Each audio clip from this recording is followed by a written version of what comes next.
Hello everyone, today we are going to learn about the solar system, जिसे हिंदी में सौरमंडल बोलते हैं। इसमें सूरज और उसके चारों तरफ घूमने वाले हर प्लैनेट्स आते हैं, जिसमें हम सभी को पता है कि 8 प्लैनेट होते हैं और उसके साथ साथ एक और प्लैनेट जिसको 2006 में हटा दिया गया उसे बोलते हैं प्लूटो। तो सबसे पहले हम लोग पढ़ते हैं सन के बारे में।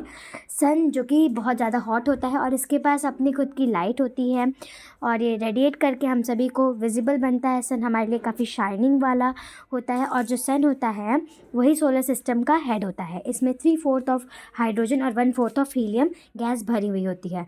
उसके बाद सबसे क्लोजेस्ट और सबसे छोटा ग्रह होता है मरकरी, और ये सबसे फास्टेस्ट भी होता है क्योंकि ये 88 डे में ही सन का रिवॉल्यूशन कंप्लीट कर लेता है।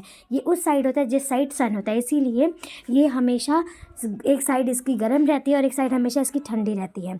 जैसा कि मैंने आपको बताया, तो ये मरकरी होता है, ये अर्थ के काफ़ी पास होता है, इसीलिए इसे हम लोग सनसेट से पहले के बाद में और सनराइज़ से पहले देख सकते हैं। उसके बाद हमारा दूसरा प्लैनेट आता है वीनस, जिसको सबसे ब्राइटेस्ट प्लैनेट और शाइनिंग प्लैनेट भी बोलते हैं, और ये सबसे ज़्यादा हॉटेस्ट प्लैनेट होता है। इसमें CO2 भी होता है। जो हमारा वीनस होता है उसे शुक्र बोलते हैं। ये 2 to 5 डेज़ में अपने रिवॉल्यूशन को कंप्लीट करता है। वीनस को मॉर्निंग स्टार ईस्टर्न हॉरिजन में और इवनिंग स्टार वेस्टर्न हॉरिजन में बोलते हैं। उसके बाद थर्ड पे आती है हमारी अर्थ, जो कि 5th प्लैनेट है साइज के अकॉर्डिंग, और यहाँ पे लाइफ इसलिए पॉसिबल क्योंकि यहाँ पर वाटर है, ऑक्सीजन है। साथ ही साथ अर्थ का एक ही पार्ट ऐसा होता है जिसमें हीट और लाइट होती है, इसीलिए अर्थ ना ज़्यादा ठंडा है और ना ज़्यादा गर्म होता है।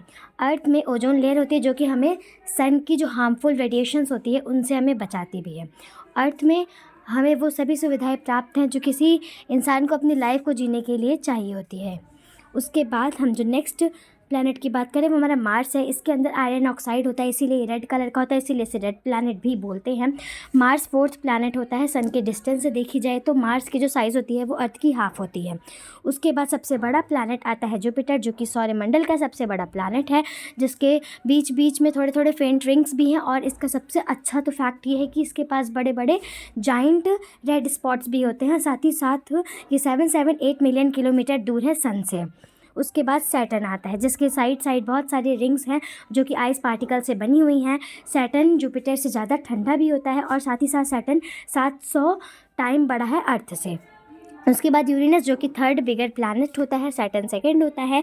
जो यूरेनस होता है वो बना हुआ है हाइड्रोजन और मीथेन का, जो कि इसे ग्रीनिश अपीयरेंस देता है जब हम इसे किसी टेलीस्कोप से देखते हैं। इसके पास 21 मून यानी कि 21 नेचुरल सैटेलाइट्स होती हैं। यूरेनस भी एक तरीके से ठंडा प्लैनेट ही होता है। उसके बाद आता है हमारा कोल्डेस्ट प्लैनेट और last planet of the solar system, जिसे बोलते हैं नेपच्यून, जिसे बोलते हैं हिंदी में वरुण। ये ठंडा होता है, इसमें हाइड्रोजन और हीलियम होता है, इसके चारों तरफ क्लाउड होते हैं, आइसी पार्टिकल से मिलकर बना हुआ। ये डीप ब्लू कलर का होता है जो कि रेड कलर को एब्जॉर्ब करके होता है। और इसमें उसके बाद हमें पता चलता है हमारे सोलर सिस्टम का लास्ट प्लैनेट, जिसको 2006 में ही हटा दिया गया और नई डेफिनेशन इसको दी गई डॉफ प्लैनेट। कुछ लोग इसको मानते नहीं है कि ये कोई प्लैनेट भी होगा और कुछ लोग मानते हैं इसे प्लैनेट। तो आखिरकार ये था कि ये जो था वो नेपच्यून की कक्षा को जो था, ये जो नेपच्यून का ऑर्बिट होता था इसको ये कट कर देता था प्लूटो को। अगर ये प्लैनेट होता तो सबसे कोल्डेस्ट प्लैनेट, सबसे फारदेस्ट प्लैनेट और सबसे स्मॉलेस्ट प्लैनेट था, क्योंकि ये मरकरी से भी छोटा था। आशा करती हूँ आपको जानकारी